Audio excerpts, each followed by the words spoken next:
My last video on Warpaints was received well, but many of you were vocal about the flaws of that video. One critique in particular really caught my attention. Not all weapons would look good with Warpaints, and it made me think, which weapons should be paintable? And no, I don't mean like the Cowmangler glitch back in 2011. However, if you stick around to the end, I'll give you a few controversial takes on this topic. I mean, out of every unique weapon in the game, which of them should also work with Warpaints? I'm gonna look at every class and their weapons and break down which weapons should be added to the very limited list of paintable weapons. Starting off with the Scout. The most obvious picks here are, of course, his primaries: the Babyface's Blaster, the Backscatter, and the Force of Nature. Not much explanation is needed here, especially for the Force of Nature. It's a very popular primary that has lots of space to be painted. On top of that, it's extremely similar to the Soda Popper, which is already paintable. The other two, however, just make sense overall. They aren't unrealistic choices for Warpaint since they share similarities to other Scout primaries that can already be painted. Now, for the secondaries, I believe Scout's Bonk Atomic Punch should be paintable, but not the Criticola.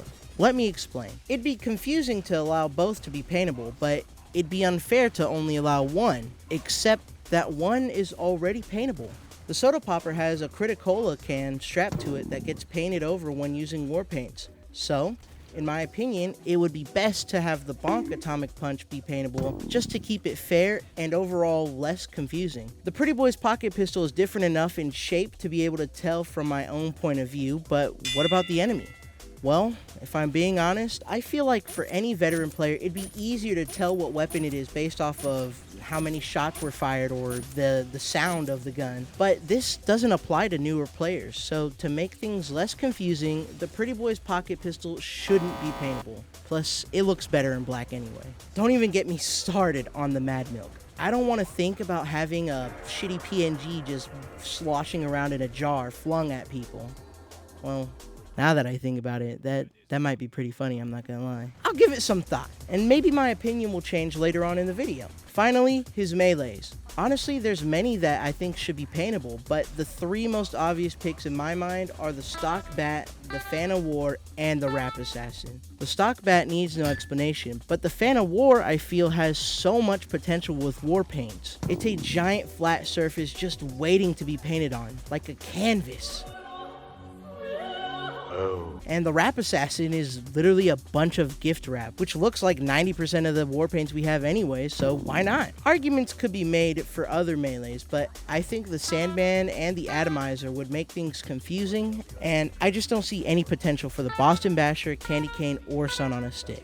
So, in total, Scout gets 7 new weapons that can be used with Warpaints. Now let's move on to Soldier. He already has a nice selection of weapons to choose from, but it's not enough. The Direct Hit, the Liberty Launcher, the Beggar's Bazooka, and the Original are all weapons that should be paintable. There's really no reason to not allow these weapons to be paintable. Or is there?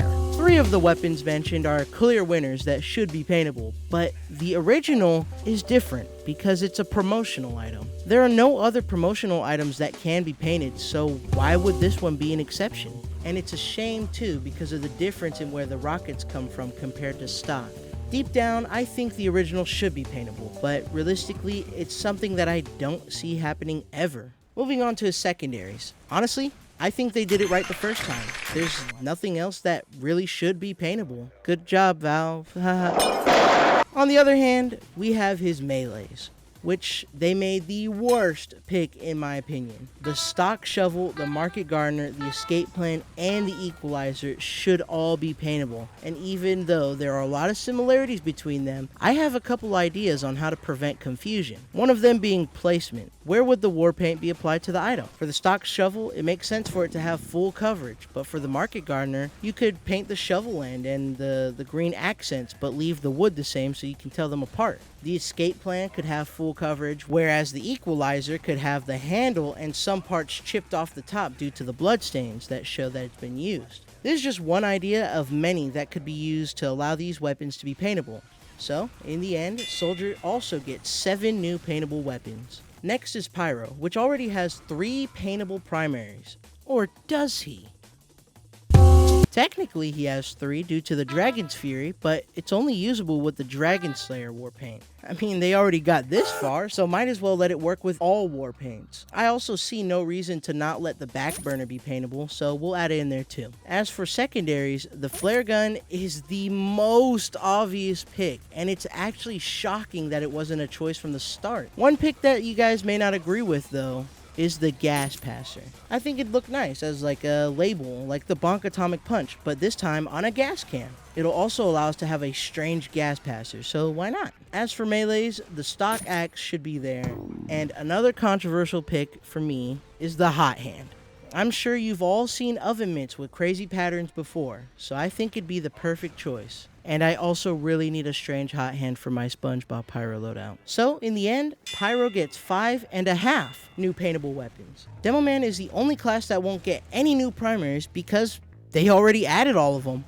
Congrats! Let's move on to his secondaries. I think the Scottish Resistance and the Quickie Bomb Launcher are no-brainers, but I'm not here for the easy choices. The Charge and Charge would be perfect for Warpaints. It's a blank canvas waiting for you to plaster your insignia on. I mean, in the medieval times, groups like Crusaders or even full armies used to put their flag all over everything, including their shields. So why not let players follow the same principle of plastering whatever Warpaint they want all over it? I mean, it makes perfect sense. The same can't be said for the Tide Turner or the Splendid Screen, as there isn't enough historical evidence for me to conclude that pirates or the Persians did the same. However, one loophole I can use to my advantage is that we're in the TF2 universe, the same universe that allows you to wear a hat on top of your hat to show your status. So, because of that, both the Tide Turner and Splendid Screen should also be paintable. For his melees, it's almost insulting they don't see the opportunity to replace the labels on the stock bottle or Scottish handshake with Warpaints. I mean, it's genius. In my opinion, of course. If you have another opinion, please let me know in the comments down below so I can read them while I cry myself to sleep. And while you're at it, make sure you leave a like and subscribe so I can fund my hospital bills after being brutally attacked for trying to scam a loan shark. And by loan, I mean like a loan. It was just one shark. I watched a documentary and I thought I could trick him into joining my pyramid scheme. Just another stinking day of my stinking chud life. Oh yeah, the Eyelander should be paintable, which means the Demo Man gets 8 new paintable weapons, which is shocking considering he already has the most paintable weapons. Heavy is a pretty boring class, so I'll keep it straightforward. Natasha, Heel Long Heater, Sandwich, the Locust Bar, and wait a minute, those last two. Run those by me again, me. Sandwich, the Locust Bar, and wait a minute. Very cool. The Festive Sandwich has this kind of paper wrap over it, so I thought maybe they can revisit that idea. Maybe have it in like a plastic cover that you'd find at the store, and Heavy just eats through it like there's no tomorrow. The chocolate bar is already in a wrapper, so there's no reason not to follow the same principle. I got Australia! As much as I love beef and think bananas are awesome, there's unfortunately no reasonable way for these to be paintable without having to go to hell and back just to make it work. So we'll just forget they exist at all. Heavy might not be as boring as I initially thought, as he's also the only class that doesn't have any paintable melees. There sure are a lot of firsts for an 8-year-old feature. Anyways, the stock fist can be paintable if you just paint his gloves, and it would be kind of reminiscent of the gloves you can unbox in CSGO. As for the other melees, I think the KGB, the GRU, Fists of Steel, and the Holiday Punch should be paintable for very obvious reasons. This means the Heavy gets 9 new paintable weapons, dethroning the Demo Man's 8. And if you want to get technical about the Heel Long Heater being a promotional item, I believe that it's different enough to count. I mean, it's not a reskin, it's a completely new weapon, so I think it's only fair to let it slide. And believe me, this won't be the last weapon I do this with. The Engineer is very neglected in the Warpaint department. If we exclude all the multi-class items, he only has 3, but I aim to change this for the better. The Frontier Justice and the Widowmaker should be added because they make sense. His secondaries remain the same because there's just not enough real estate to add any Warpaints. Oh, but Sukis, the short circuit has plenty of room to add— Shut up! I mean, look at it! It just doesn't make sense. Okay, listen. If we're being real, I tried talking to him, but he was not having it. Here's a live view of what happened when I tried to talk to the short circuit about being added to the Warpaint pool. This is my own private domicile and I will not be harassed! bitch! Yep, I tried, but the short circuit had other plans that you get to hear if you stick around until the end of the video. And for melees, I say down with the market. Burn it to the ground. Give us the gunslinger. No ifs, ands, or buts. It makes sense. And also the urethra effect. And you know what? I'm in a bargaining mood. So give us the southern hospitality while you're at it. Capiche? Okay, now that we're done bargaining, the engineer gets 5 new paintable weapons to add to his measly collection. Pathetic. Speaking of pathetic, the medic's current choices fit the bill for pathetic. I mean, where do I even begin? Oh yeah, the primaries. First, I need to get this off my chest. That's better. Now I need to get some weight off my shoulders. Whew, that's a lot better. Now we need to address the elephant in the room. Mr. Elephant, please show yourself.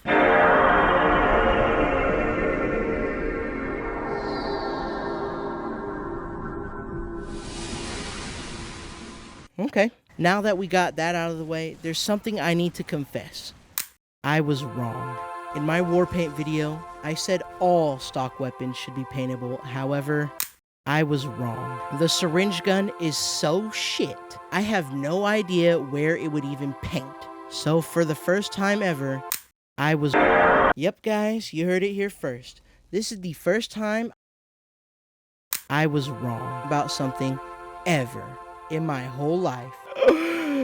But the Blutsauger and the Overdose should be paintable, as if anyone would actually use them because of how shit they are. Now on to his Mediguns. I will again say fuck the market. Let the Kritzkrieg be paintable. Oh yeah, and also the Quick Fix and the Vaccinator. Listen guys, I know how many traders will be pissed that I even suggest these, but let's be real. Valve does not give a shit about what I have to say, so your precious items will continue to be valuable. As if the price would even drop anyways. I mean, you guys are sure quick to panic, but let's be real. If these changes were added, it would barely affect the market because the value comes in the fact that it's a strange variant of that stock item, not the paintable variant. But this isn't a video on the market, so let's talk about some melees. Bonesaw. Anyways, the medic leaves out the door today with a brand new 6 new paintable items. Now for the moment I've been waiting for. I've been waiting to talk about Sniper this entire time. There's just so much potential. Let's start off easy with the classic, the Hitman's Heatmaker, the Sydney Sleeper, and the Wait a minute, the Upper Hand? Isn't that also a promotional item? Yes, it is, my fellow consumer, but there's a difference between this promotional weapon and the others. The game it's promoting is also owned by Activision Blizzard. You heard it here first. This is news to everyone. They are well within their rights to make the Upper Hand paintable. And they should. It would be perfect. In CSGO, the op has plenty of skins, many of which are very prestigious and expensive. So why not let the Upper Hand be paintable as well? Imagine the possibilities. It's making me drool. Oh god. Let's take another step and let the Machina be paintable as well.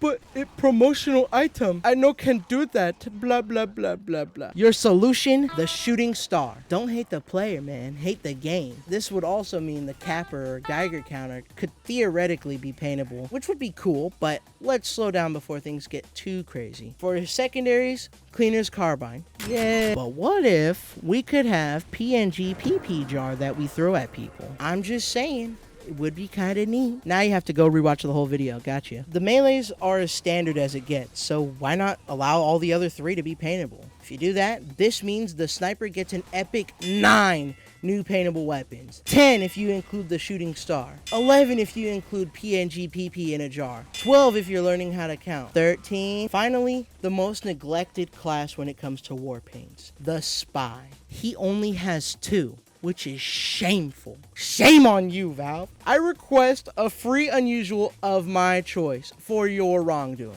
The Ambassador, Enforcer, and Latranger are pretty standard picks, yada yada yada. You get the drill. Give me the Diamondback. Give me the Kunai. Give me the Sharp Dresser. Give me the Black... Alright, hold on. That one might have been a little too far. I apologize. Plus, it's not really different enough from the stock knife for you to even tell. So the big earner and your eternal reward are also some pretty good picks, but something I really wanted to touch up on is the sappers and watches. For the cloak and dagger, you could replace the leather band with the pattern of the Warpaint, and for the other watches, you could replace the face with the pattern. It wouldn't be very noticeable at all, but would still be interesting to see anyways. And as for the sapper, this is a no-brainer, but the red tape recorder is special. Not special as in Ed because of how bad it is, but special in the sense that it's a tape recorder, like a cassette tape. Albums used to come in cassette tapes, and they had the album cover all over it. So why not make it a giant cassette tape or a giant VHS tape box and just plaster the war paint on it? It would be pretty sick in my opinion, which means the spy gets a shit ton of new weapons to war paint. Now let's get to the nitty gritty. Gritty?